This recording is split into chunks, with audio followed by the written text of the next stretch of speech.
It's wonderful, wonderful to be with you all. I love this. I love joining together and meeting as we are on Mondays and Thursdays. And today I've had an interesting subject, which actually somebody asked me if I would talk about this. And it really goes well with the fact that I also was interviewed on Monday. I was interviewed for a magazine and they were wanting to talk about pain shopping. And pain shopping isn't going shopping to ease pain. Pain shopping is when you get caught in a loop and you keep staying in the loop of pain. And so I had a long chat and a long interview with a journalist about this on Monday. And then I was asked by somebody yesterday if I would investigate when there's been some trauma or something that's very painful, how to not be caught in the loop of that pain and yet find yourself going over and over the subject or the trauma or the event to almost propel yourself forward with anger or upset and somehow keep you energized at some level to move forward. And so it's kind of a very interesting subject, because ultimately we don't want to get caught in a pain cycle. Ultimately, even if we've had a very difficult event and we're either angry or bereft or upset and in any way it's a negative, we don't want to stay stuck there. We do want to move forward. We want to be able to clear that pain. But I understand that sometimes people will want to use that energy of, if they've been wronged or they feel everything's lost, sometimes that pain of anger, below anger there's always hurt, but that energy, it can actually be used to propel, and it can be used to transform, because it is just energy. Ultimately, everything, any emotion we feel, any movement in our body which will relate to an event, we'll relate a narrative to it, we will relay a narrative to it, we will relay to the world a narrative to it, and we'll often get people join in with that narrative and go, well, of course you'd feel like that, because that's terrible what happened to you, it's terrible what that person did to you, it's terrible. So ultimately, if that is used to propel forward, then with awareness it can be an energy that can be transformative. So if the anger is used to propel forward into your life to do something that you will mean that you will transform, you will go forward, you'll create something new, you'll create a new vision, then yes, it can be useful. However, I have a hesitation with this, because I don't think generally people have the awareness or the understanding or the experience to really transform the energy and to be able to transmute it and change it into something different. And often what can actually happen is, we'll come back to my pain shopping interview, what can happen instead is that people get caught in the loop of pain. So it might feel like there's a propulsion forward and everybody will join in. Perhaps people talk with friends, they talk with somebody, they might talk with counsellors, they might talk with anyone, and that can propel someone forward. And there is a whole story that the person or the event shouldn't have happened, it was wrong, it was this, it was that, and that can seem like it will give a kind of armour to go forward in life. But ultimately I wouldn't suggest that really is the way. I understand it might be a phase, I understand it might mean that it can propel you out of a bad situation, it can propel you out of a relationship or a job that isn't working for you, and propel you into something new. However, what would happen if you go forward with that energy of anger or it being wronged, or any of the things that happen? Generally what happens is it just repeats again. So generally it would be that you might be propelled by the anger if it's not actually transformed, if you've not actually transmuted it, if you've not actually done that shift. It will loop back on you. It's a curved sword anger, and you'll be stuck in that pain. And ultimately your own pain within your own pain body, as Eckhart Tolle describes it as the pain body, I describe it as your childhood wounding, your karma, your own identification with your own trauma and pain.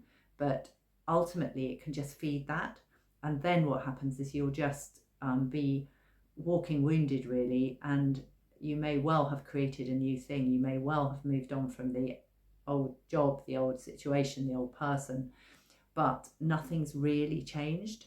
And when I was being interviewed by the journalist on Monday, we were investigating it, and I said that people are often very addicted to pain. They're often very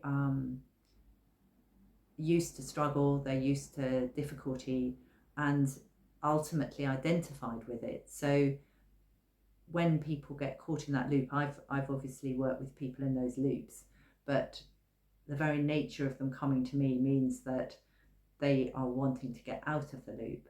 But there are lots of actions that can keep people locked in a loop of pain. So often it's, again, a space of being, a situation that, inverted commas, shouldn't have happened. Well, number one, we need to go from the position that if it's happened, it's happened, and it was always going to happen. Everything that is happening in now or has happened was never not going to happen, and we waste a lot of energy if we go it shouldn't have happened, because it was always going to happen. Then if we get into a place of responsibility, then that can take a lot of time, because if we're in a position of the victim and we've been wronged and we've been treated badly and we've been abused or scammed or wronged or treated badly in our workplace, of course people are caught in a place of victimhood, and they will feel very sore and in a place of deep pain with all those things. So there is a process for people to be able to take responsibility for their own healing and their own pain, because ultimately there isn't any other way but to recognize that that doesn't mean that we haven't been wronged or treated badly or abused or all of those things. But ultimately the only way we heal is to take full responsibility, at least for our healing, and full responsibility to recognize that it's us who keep us stuck in those loops. And those loops can be very obvious and very traumatic and deep, and it's evident because we're saying to people that we're saying to people that that person did this to me, that person did that to me, everything is, they did it to me, and there's no doubt that probably did happen, but ultimately we can't go around in that light circle, because that circle is pain shopping, and people can stay like that for years and years and years and years and years. They can stay like it if they've been left in a marriage. They can say if they've been dismissed in a job, and people can be 10 years, 20 years, 30 years in that pain shopping, and they will find people to support them in that. They'll find people to say, yes, that person did the wrong thing, you are the person who, you're the victim, and ultimately that doesn't serve us. So in any situation, if there's been a difficult event and a traumatic event and we are, the victims of it, we must grieve it, we must acknowledge and feel. We have to feel to heal. So we have to, and sometimes the part of the process is to rage against the unfairness, rage against the wrongdoing. But it's far healthier to do that with an awareness that we're getting it out of us, that we are clearing it. As you know, I talk about clearing a lot. Therefore, that's why in those situations of distress and pain, it is useful to take it to a professional person, a space to clear it out. And ideally, you'll find someone who has the capacity to hold that space, to let the raging happen, to let the pain out of your body, but without looping it round in a narrative that then supports, because sometimes people go to therapy and all they do is feel shit after it, because all you do is rehash the old stuff. And I've talked to people who do this, rehash what's happened, go over it, and all that happens is you bring it up into the aware, into your body, and ultimately isn't cleared out. So it has to be consciously aware you're getting the stuff out, and that's a lot to do with the space you're in. Now, obviously, there are ways also and methods to do that. So I think in my experience of working with people, there's the need to hold the space and have the compassion for their pain, at the same time as recognizing that it's important that they're going to get the pain out of them, and they're not going to get caught in a cycle of pain shopping. And that's where things like writing out all the anger and pain and no internal editing, getting it all out on paper, but not reading it back and burning it, because it makes such a difference if it's burned, because it's like then the phoenix can rise from the ashes. Not reading it over, not talking about it. It needs to be thought in terms of getting it out.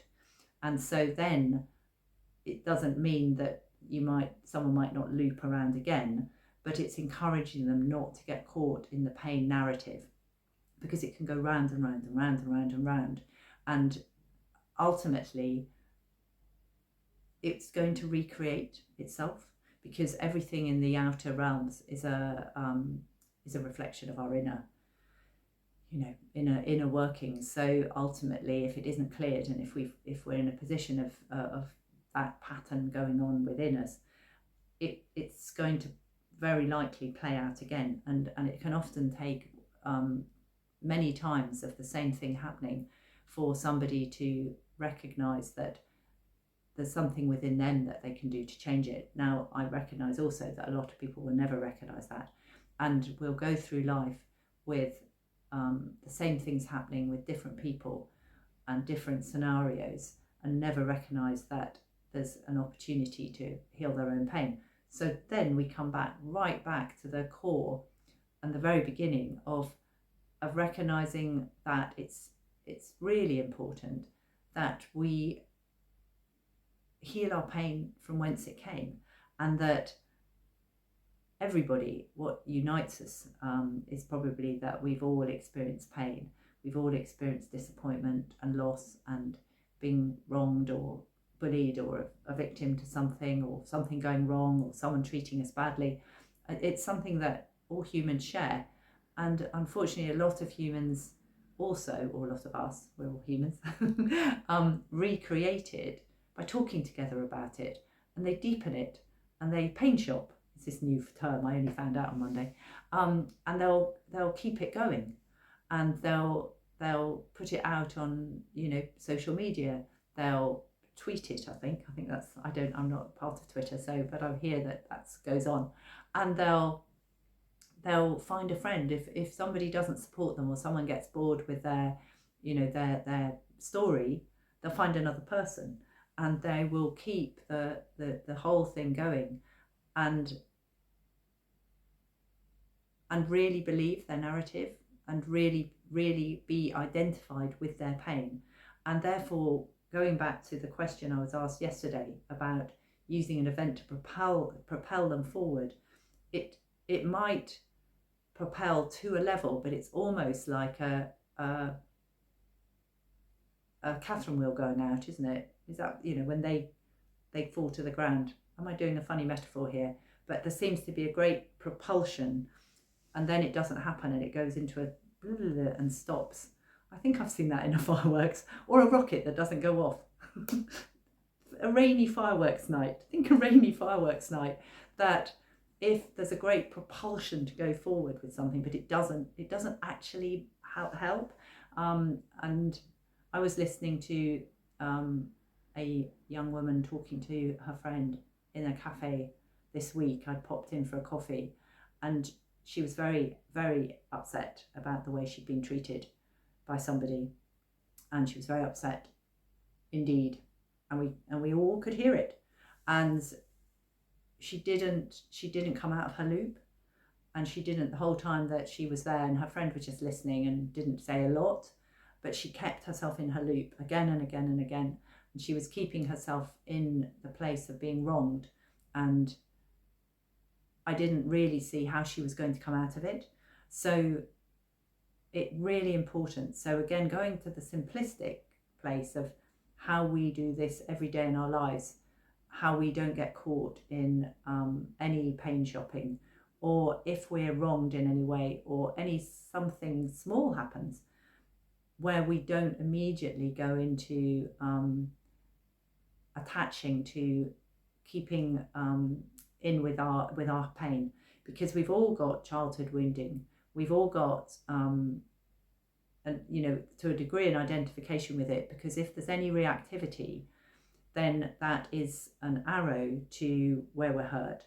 And if we react out of that place or act out of that place, that shows we're identified with the pain. So to an extent, that shows we're pain shopping, because it means that we are thinking it's at some level, we're believing that that is true, that this thing that's happened where somebody's behaved in a certain way, or something hasn't happened that we wanted to happen, or something has happened that didn't go as we wanted, all the things that can go on, big and small.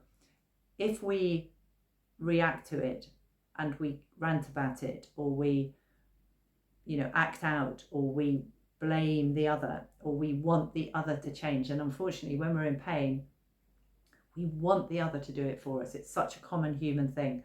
We want the other to be wrong, or we want the other to help us. No one on this planet can help us do this inner work.